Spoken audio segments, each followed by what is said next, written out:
من شرور أنفسنا ومن سيئات أعمالنا من يهده الله فلا مضل له ومن يضلله فلا هادي له وأشهد أن لا إله إلا الله وحده لا شريك له وأشهد أن سيدنا ومولانا محمدا عبده ورسوله صلى الله تعالى عليه وعلى آله وأصحابه أجمعين.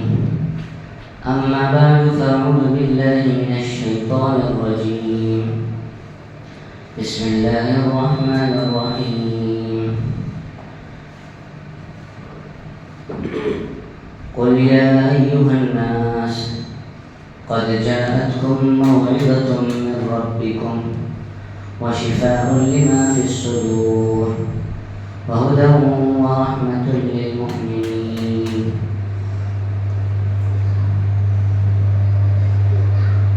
وقال تعالى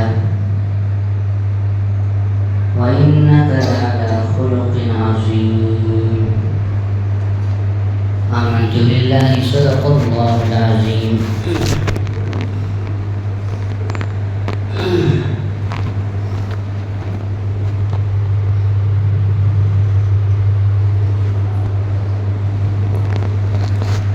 بہت ہی عزت و احترام کے مستحق میرے بھائیوں، بزرگوں، دوستوں،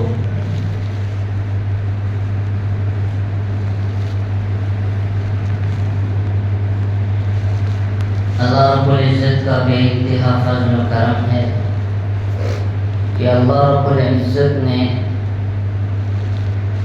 ہم سب کو انسان بنایا اور انسانوں میں ایمان والا بنایا اور ایمان والوں میں جناب محمد رسول اللہ صلی اللہ علیہ وسلم کی امت میں پیدا فرمایا.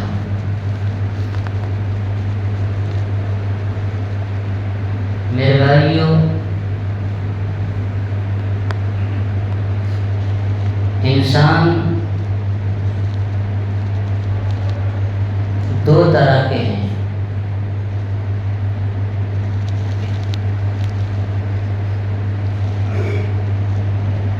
ایک انسان وہ ہے جو اپنے اندر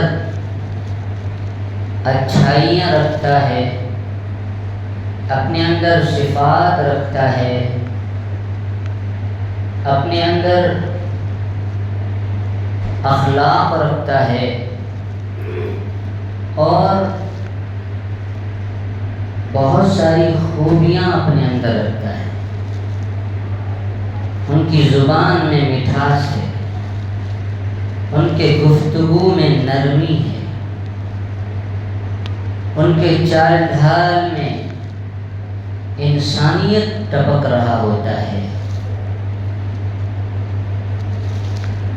اور ایک دوسرا انسان وہ ہے جو بدخلق ہے، بدمزاج ہے، ان کی باتوں میں سختی ہے، ان کی زبان کڑوی ہے. جب وہ بات کرتا ہے تو لوگ اس کی باتوں کو پسند نہیں کرتے. جب وہ گفتگو کرتا ہے تو لوگ اس کی گفتگو سننے کے لیے تیار نہیں ہوتے. ان کی بد زبانی کی وجہ سے، ان کے بد کلامی کی وجہ سے، ان کی بدتمیزی کی وجہ سے اور ان کی کڑوی زبان ہونے کی وجہ سے لوگ ان کے پاس، ان سے بات کرنا تو دور کی بات ہے، ان کے پاس بھی بھٹکنے کی کوشش نہیں کرتے. کیونکہ ان کی زبان میں مٹھاس نہیں، ان کے گفتگو کے انداز میں نرمی نہیں، وہ سخت کلام ہے. وہ بدتمیز قسم کا آدمی ہے۔ میرے بھائیو، ہر اچھی چیز کو انسان محبوب رکھتا ہے، اسے پسند کرتا ہے اور اسے اپنی صحبت میں رکھنے کی کوشش کرتا ہے۔ مثال کے طور پر یہ جھاڑ، یہ درخت اور یہ پیڑ پودے دو قسم کے ہوتے ہیں۔ ایک وہ جو اپنے اندر میٹھا پھل رکھتا ہے، جس سے لوگوں کو اس کے پھل سے نفع ملتا ہے۔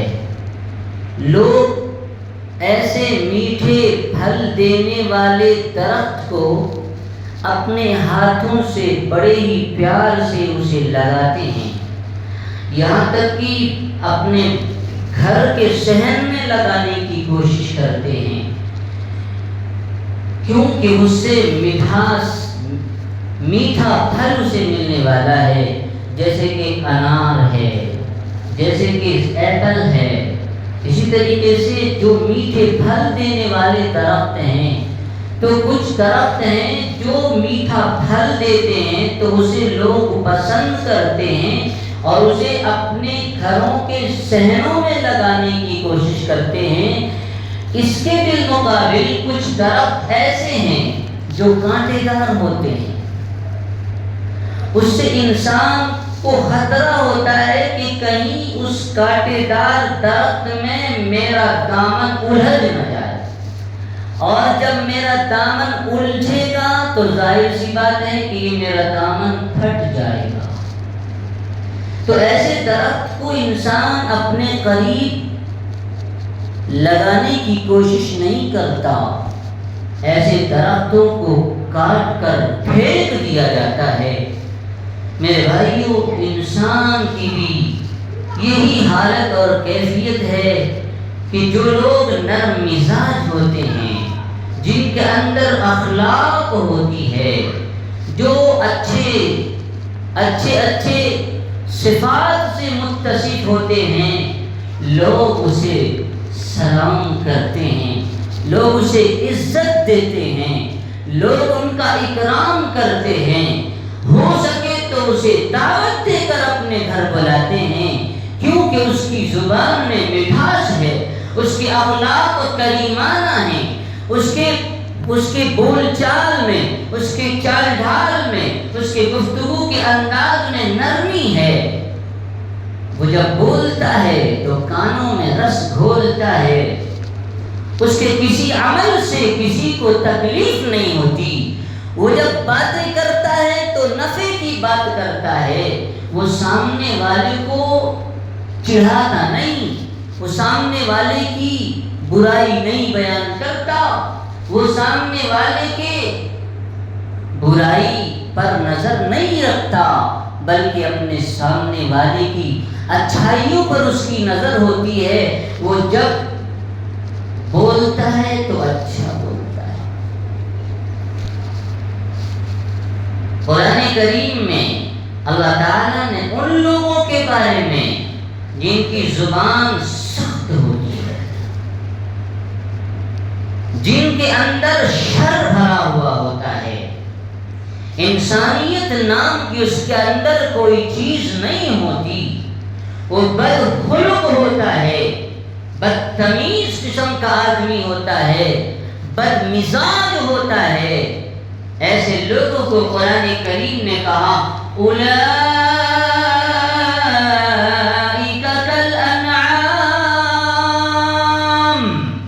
کہا کہ یہ تو چوپایوں کے مانند ہے، اس کے اندر انسانیت نہیں، یہ جانور کی طرح ہے۔ اور میرے بھائیوں، غور کرنے سے پتہ چلے گا کہ اللہ رب العزت نے جانور کیوں کہا۔ جانوروں کی بھی 3 قسمیں ہیں میرے بھائیوں۔ کچھ جانور ایسے ہیں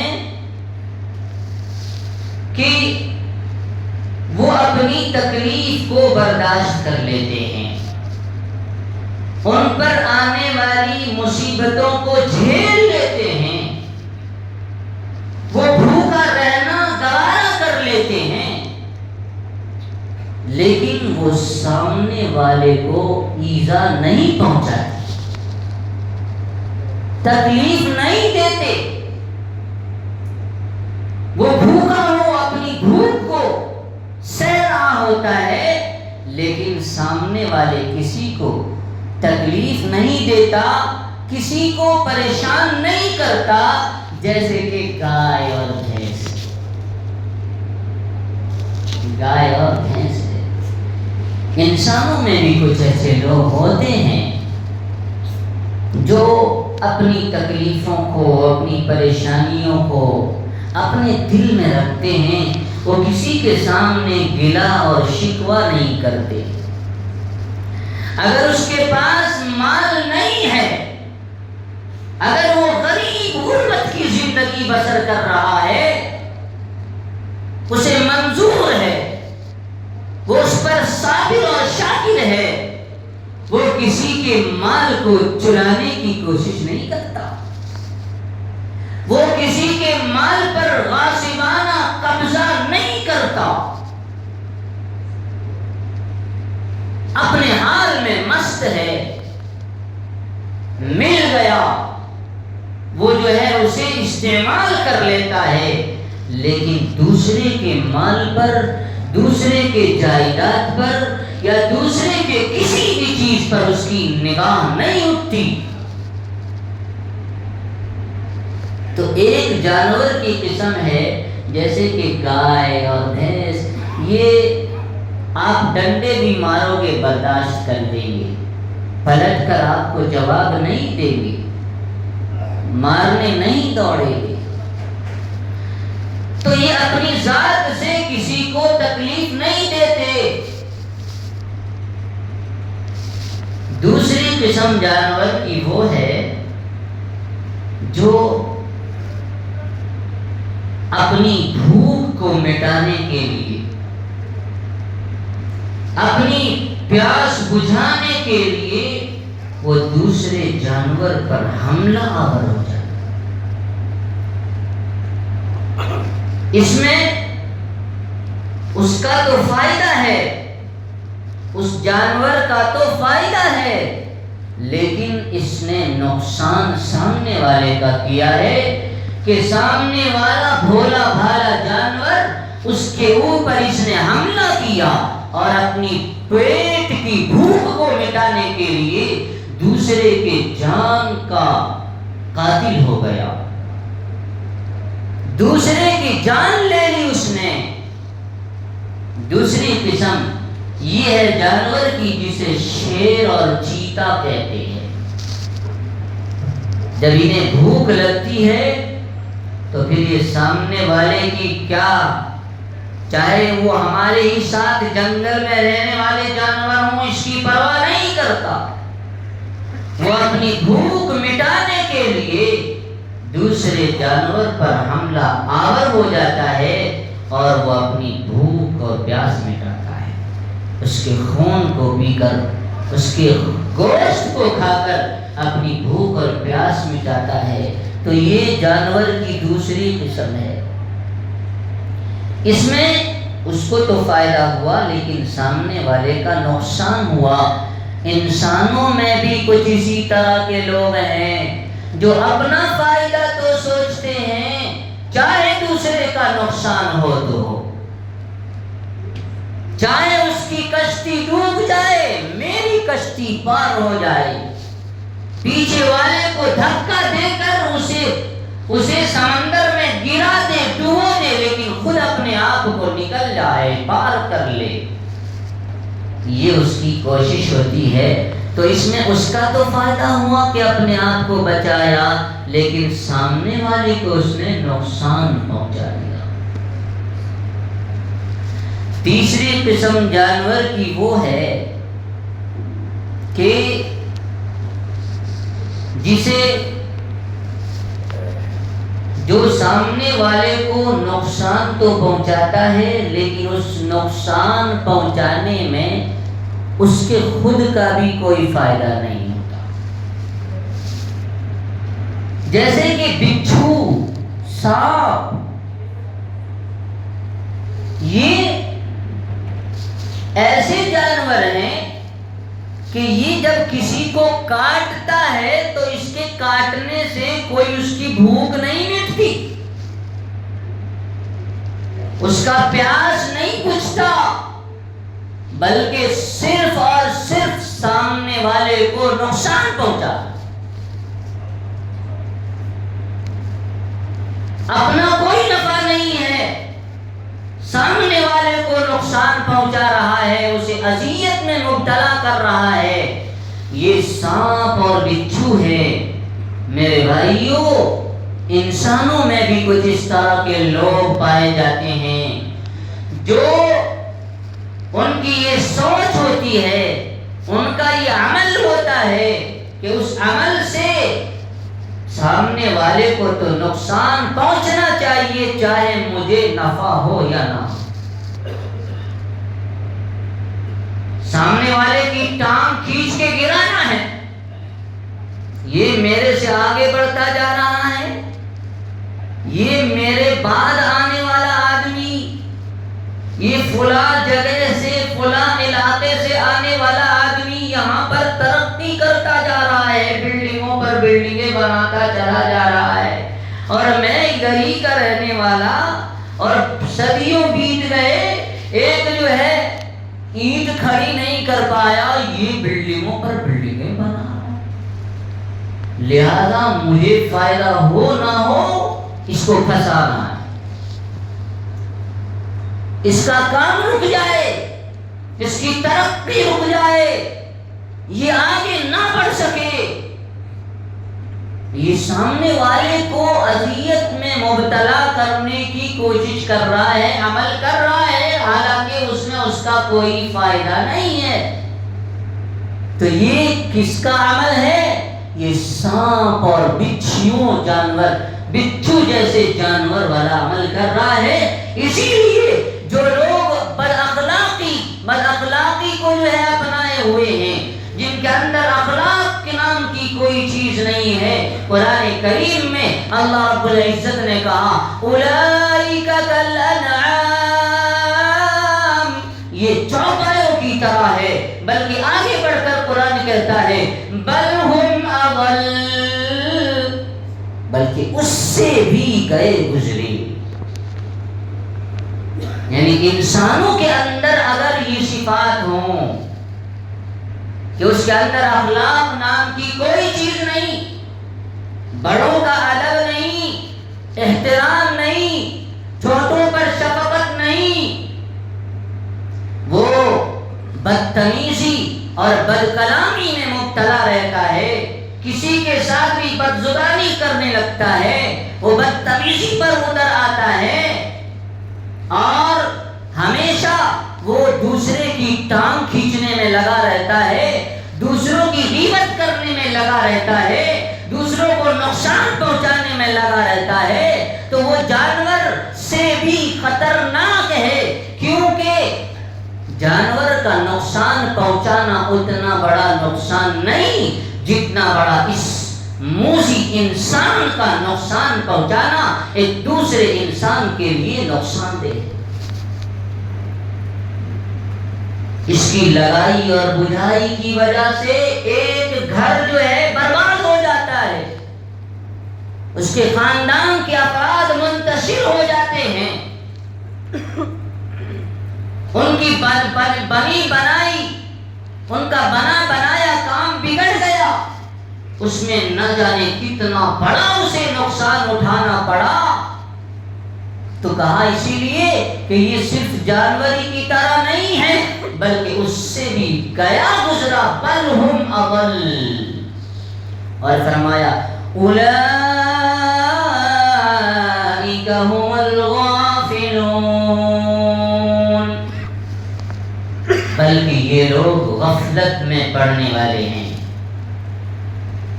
یہ غافل ہیں اس بات سے کہ آج جو کچھ بھی دنیا میں بدتمیزی کر رہے ہیں، جو کچھ بھی دوسروں کا نقصان کر رہے ہیں، جو کچھ بھی وہ بدعمالیاں کر رہے ہیں جو اللہ اور اس کے رسول کو پسند نہیں ہے، جو قرآنی ہدایات کے خلاف ہے، جو رسول اللہ صلی اللہ علیہ وسلم کی تعلیمات کے خلاف ہے، اسے اندازہ نہیں ہے کہ اس کا وبال اسے دنیا میں ہی نہیں بلکہ آخرت میں بھی اس پر پڑنے والا ہے، اور آخرت میں بھی دنیا سے کئی زیادہ بڑا خسارہ اٹھانا پڑے گا۔ اسی لیے کہا اولئک هم الغافلون، یہ لوگ غفلت میں پڑنے والے ہیں۔ میرے بھائیوں، اس لیے ہمیں اور آپ کو چاہیے کہ ہم اچھے اخلاق والے بنیں، ہماری باتوں میں نرمی ہو، ہمارے بات کرنے کا لہجہ نرم ہو، ہمارے کردار اور اعمال لوگوں کو پسند آئیں، جس کی وجہ سے لوگ ہم سے قریب ہوں نہ کہ ہم سے دور ہوں۔ اخلاق کی 3 قسمیں ہیں، حدیث میں بیان کیا گیا اخلاق کی 3 قسمیں۔ ایک ہے اخلاق حسنہ، دوسرا ہے اخلاق کریمہ، اور تیسری قسم اخلاق کی ہے اخلاق عظیمہ۔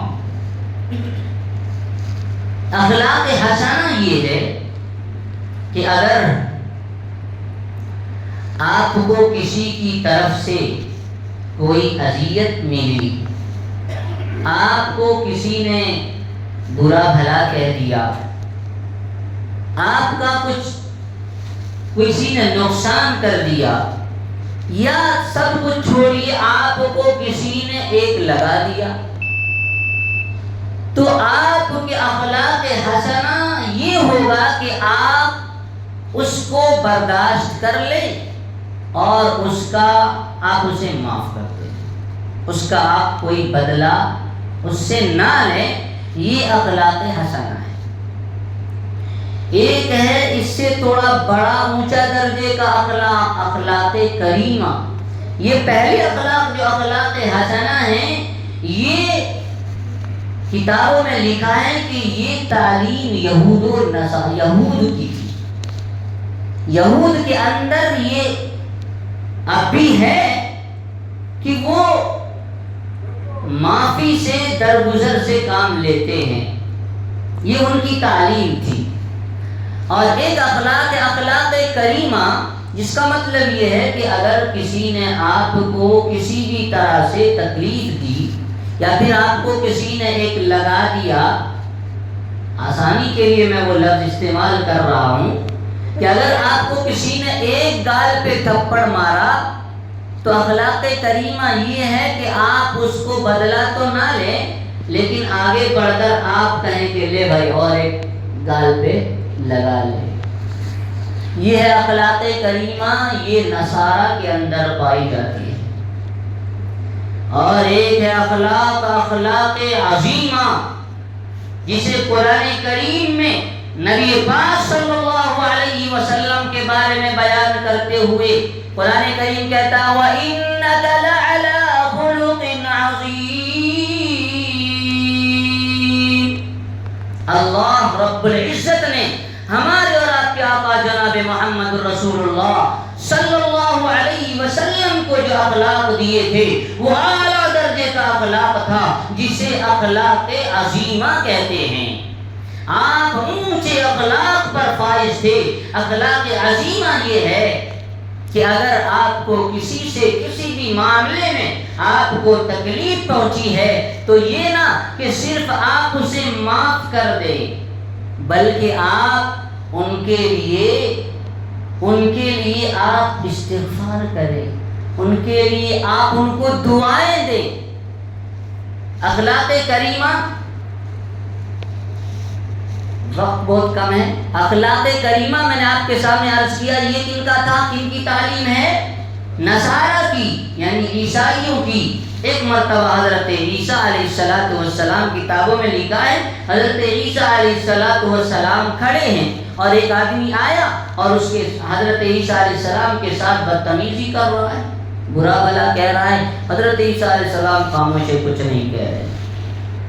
کسی نے آ کر کہا کہ عیسیٰ علیہ السلام آپ جو ہے، آپ کو یہ آدمی آپ کے ساتھ بدتمیزی کر رہا ہے اور آپ کچھ نہیں کہہ رہے، تو کہا کل اناء یترشح بما فیہ، کہے ارے جس برتن میں جو ہوتا نکلتا ہے اس کے اندر بد اخلاقی ہے تو وہ بد اخلاقی سے پیش آ رہا ہے، میرے اندر کوئی ایسی چیز نہیں ہے لہذا میں درگزر سے کام لے رہا ہوں، جس کے برتن میں جیسا ہے وہی نکلے گا، جس کے برتن میں دودھ ہے دودھ نکلے گا، جس کے برتن میں شراب ہے شراب نکلے گا۔ تو یہ اخلاق کریمہ ہے۔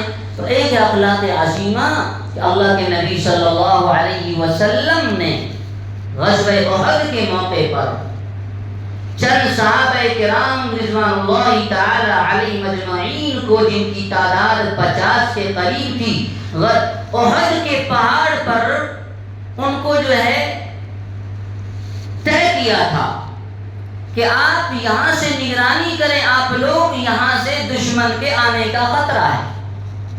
چنانچہ صحابہ کرام وہاں پر پہرا دے رہے تھے، لڑائی شروع ہوئی اور شروع میں مسلمانوں کو فتح ہوئی۔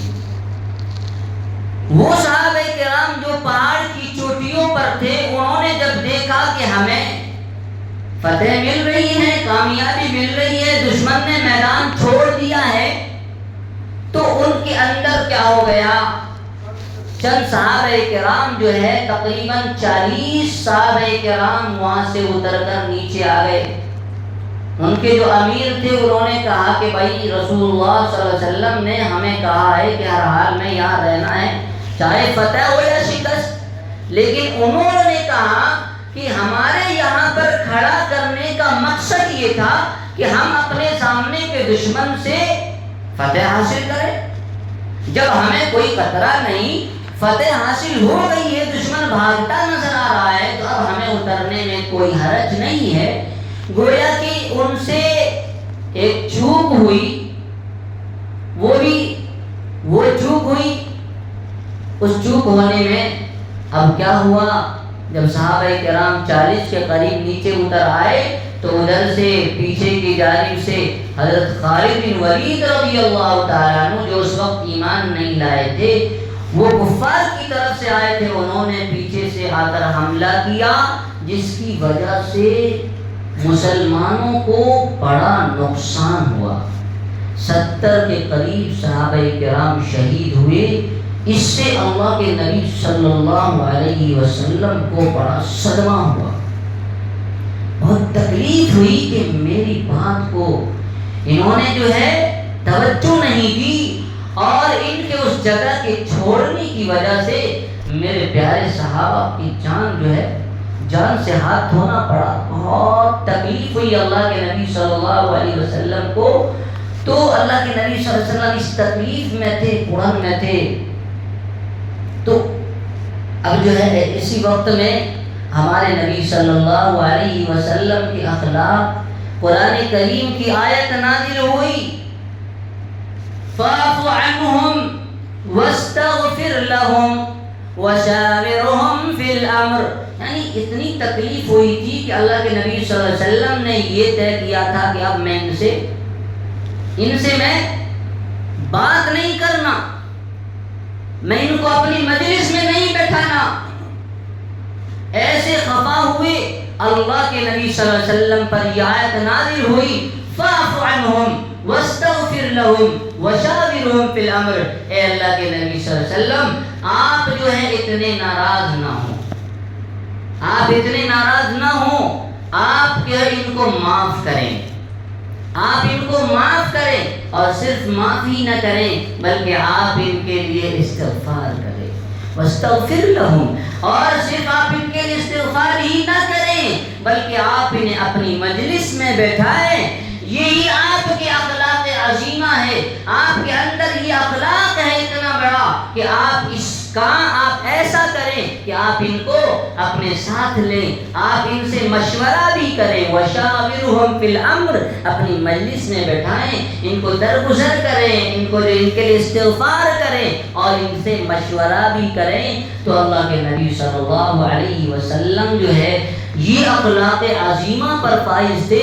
آپ کے اخلاق ایسے تھے کہ جن کو میرے بھائیوں بیان کرنا بالکل وقت کا تقاضا نہیں ہے۔ اللہ تعالی ہم سب کو رسول اللہ صلی اللہ علیہ وسلم کے اخلاق اور کردار کو اپنانے کی اللہ ہمیں توفیق عطا فرمائے۔ میرے بھائیوں، اگر ہم سے کسی کو نفع پہنچانے کا نہیں بنتا تو ہم یہ تہیہ کریں کہ ہم سے کسی کو کوئی نقصان نہ ہو، ہماری باتوں سے کسی کو نقصان نہ ہو، ہمارے جو ہے اعمال سے کسی پر جو ہے کوئی پریشانی نہ آئے۔ اللہ تعالی ہم سب کو اچھے اخلاق اپنانے کی توفیق عطا فرمائے اور بدخلقی سے، بدتمیزی سے، بد مزاجی سے اللہ ہم سب کو بچائے۔ آمین۔ وما توفیقی